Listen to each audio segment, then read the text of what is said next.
Hello， 大家好，我係老油條，郵輪嘅油啊。咁喺呢段時間，旅遊業最熱嘅話題應該都係10月1號美國政府停擺，一場發生喺華盛頓嘅政治鬥爭咧，就令到你人喺東京啦、倫敦啦、台北啦嗰啲航班咧都被取消嘅。嗱，呢個唔係陰謀論嚟㗎，係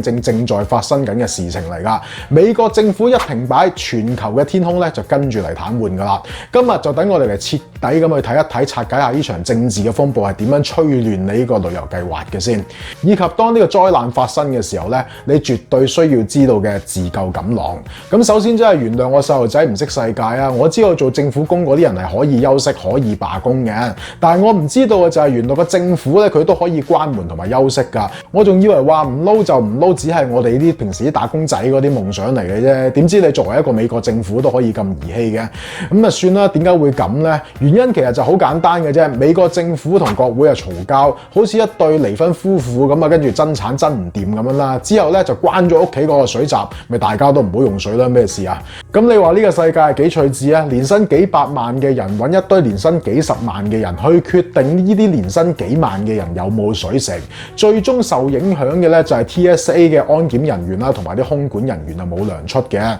仲要被逼翻工喎，因為佢哋咧屬於必要人員嚟嘅。我終於明白啊，點解啲大人問啲小朋友你長大嘅時候想做啲乜嘢？我從來聽到嘅都係運動員啦、警察啦、醫生啦、律師等等嘅，唯一就係我女同我講咧，佢想做 cashier 嘅啫。但係點都好啦，我從來都冇聽過一個細路仔話長大之後咧想做一個安檢人員嘅。意思即係話大部分安檢人員其實佢哋翻工都係為咗揾食啫，並唔係為咗興趣㗎。而家你政府仲叫人哋無薪工作，咁當然啦，個個翻工嘅時候就無薪工作啦。你諗下呢班友啊，就算有糧出嘅時候，個個都已經黑口黑面㗎啦，仲要話冇糧出，咁當然就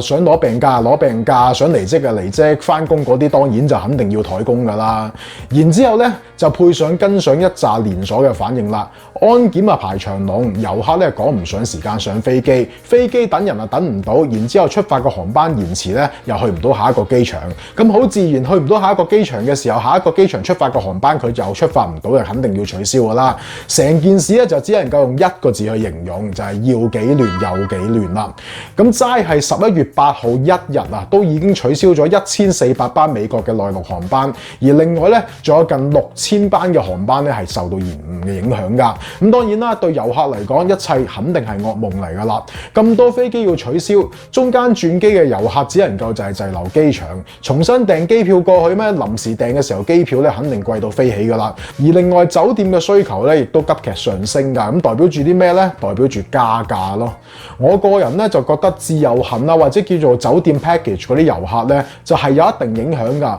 不過你點影響都唔夠嗰啲郵輪客咁受影響得犀利，因為酒店咧其實係唔會走嘅，但係郵輪咧係會走嘅。郵輪同前島咧其實係同一個道理嘅啫，只要佢走咗，要麼你係出行力咁樣追佢，如果唔係嘅話，下次你見到佢人哋已經係玩完玩淨㗎啦。咁作為我哋普通人嚟講，當然我哋係唔會知道美國政府幾時會關門啦。我哋唯一可以做到嘅咧就係作出最好嘅準備，然之後咧最壞嘅打算。跟住落嚟就係我個人積累咗幾十年不幸嘅經驗，然而總結落嚟嘅應對方法。希望你唔需要用到啦，不過記得轉發俾你朋友喎，可能佢有咁嘅需要㗎。首先我第一樣嘢諗到嘅咧就係防範勝於治療啦。如果我哋買機票去郵輪的話咧，第一樣嘢最好嘅就係選擇早上嘅航班，好似今次嘅機場大混亂一樣啦。我發現大多數嘅每日第一班航班咧，嗰啲航機咧相對嚟講係安全嘅。就算啲安檢人員點樣怠工都好啦，最多作為第一班機的話咧，都係延誤嘅啫，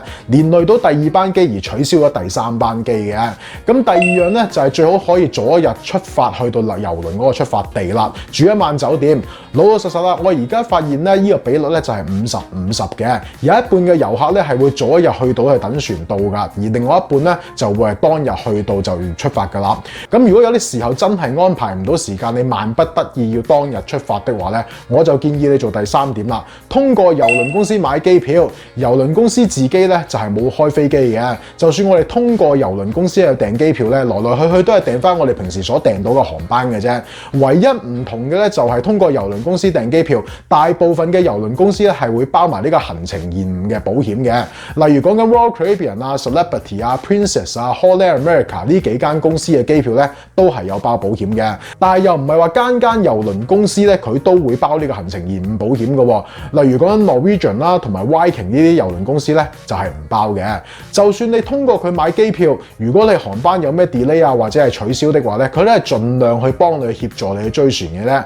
但係冇話肯定包你追得到㗎。咁如果話我哋選擇咗啲郵輪公司，佢哋係唔做機票嘅，又或者係通過郵輪公司買機票係十分之貴嘅，咁我哋又點算呢？咁你可以翻去第二點嗰度早一日去噶，又或者買個保險。保險公司咧係可以買一個行程延誤保險嘅，係會包遊客啦追船所衍生出嚟嘅額外費用，又或者可以睇下有冇邊張信用卡會包呢一類嘅保險咯。嗱，記得啦，信用卡咧就並唔係你契哥嚟嘅，唔好話無啦啦會包你噶，你係要用佢嚟消費咧，用佢嚟買機票啦、買船票啦，佢先至會包你嘅。咁如果你做咗我以上所講嘅邊點都好啦，起碼咧你呢個行程延誤嘅事件咧已經安全咗50% 噶啦。咁遇到航機延誤上唔到船要去追船嘅時候啊，唔需要你負責呢個額外嘅費用去填氹咧，其實已經算好好噶啦。到時候追船啊，無論張機票要幾貴，或者係啲酒店有幾爆啊，你都完全冇壓力啊嘛。咁而另外嗰50% 咧就要靠以下嗰個現場應對啦。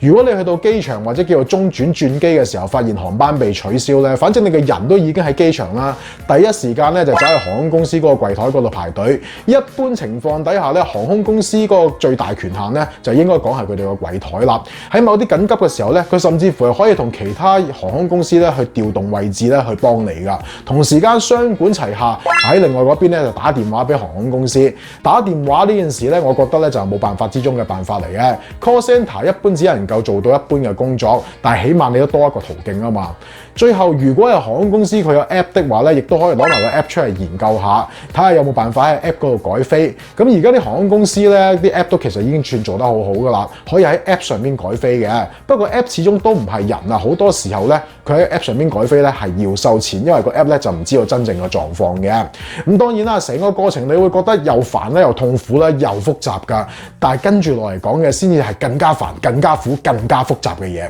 咁喺排緊隊同等緊電話嘅過程當中，如果我哋個腦仲可以靈活運用嘅情況下咧，就應該諗諗點樣可以曲線救國啦。揾下你原本準備飛嘅機場附近嘅其他機場會唔會有航班可以飛到過去？又或者揾下你身在嘅機場附近有冇任何機場可以有航班可以起飛？就算打的嘅路程係遠咗少少啊，但係都唔緊要啊，起碼你係可以到啊嘛。咁如果係話航班延誤但係未取消嘅情況底下，我哋只能夠喺機場嗰度呆等嘅啫。咁我哋喺呆等嘅時候咧，亦都可以睇埋你嗰班機嘅 incoming flight， 睇下佢嗰班機過嚟嘅時候咧有冇起飛嘅。如果佢過嚟嗰班機一路 delay 的話咧，我諗其實你都係時候咧諗其他辦法噶啦。啱啱講嗰個曲線救國，如果真係救唔翻的話咧，最後只能夠就係虛線救國啦。咁因為咧用完呢個方法之後，個人會好虛啊嘛。我剛剛咧就有個老友，佢咧就喺紐約機場嗰個轉機，然之後咧佢飛咗過去紐約噶啦，然之後咧班機飛落去 Orlando 嘅時候咧就被取消嘅。咁好彩啦，佢就係早一日去噶。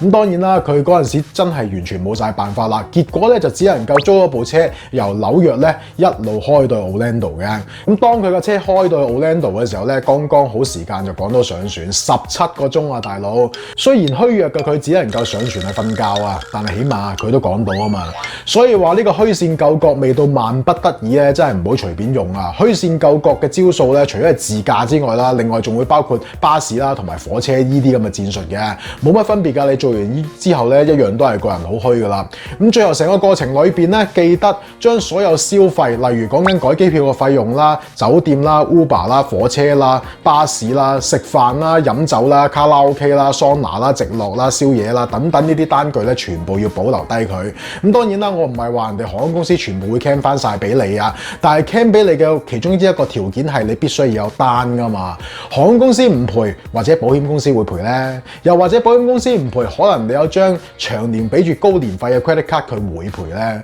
就好似上次加航罷工嘅事件咁啊，我基本上咧已經收翻晒我所有嘅損失噶啦。確實係有啲後悔噶，早知道佢咁樣包法嘅話咧，當時我就揾部 limo 由美國車我翻嚟多倫多噶啦，唔使搞到我喺北佛羅巴士站嗰度見到啲嗨人喺度變身啊嘛，大佬。不過點講都好啦，經驗話俾我知咧，當我哋遇到呢啲問題嘅時候咧，我哋需要做到嘅就係保持冷靜同埋平靜。呢個世界除咗死之外咧，冇乜嘢係解決唔到嘅。我記得之前加航罷工個事事件出咗之後咧，有個老友同我講話，佢個朋友咧就因為罷工就滯留咗喺歐洲，然之後佢朋友咧就日日去機場排隊要加航咧，就安排啲早啲嘅機等佢翻到多倫多。咁最尾啦，佢翻到多倫多啦，然之後自己因為太勞累啦，就病咗成個禮拜。咁我想問佢咁急趕住翻嚟多倫多做咩啫？趕完翻嚟病咩？搞到自己咁大壓力咁勞累。咁其實你喺歐洲嗰度玩下食下飲下，又會有啲乜嘢損失啊？諗深一層，航空公司航班延誤或者叫做取消，邊個都唔想㗎。